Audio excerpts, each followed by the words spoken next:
And if that was not enough, nearly all nations have missed the UN deadline to submit new targets for slashing carbon emissions, including major economies under pressure to show leadership following the U.S. retreat on climate change. According to a UN database tracking the submissions, just 10 of nearly 200 countries required under the Paris Agreement to deliver fresh climate plans by February 10th did so on time.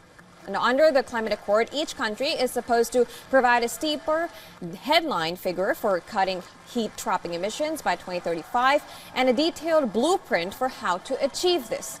Now, global emissions have been rising but need to almost halve by the end of the decade to limit global warming to safer levels agreed under the Paris deal. Yet, just a handful of major polluters handed in upgraded targets on time, with China, India, and the European Union the biggest names on a lengthy absentee list.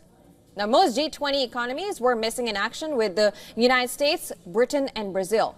Well, notably, Brazil is hosting this year's UN Climate Summit.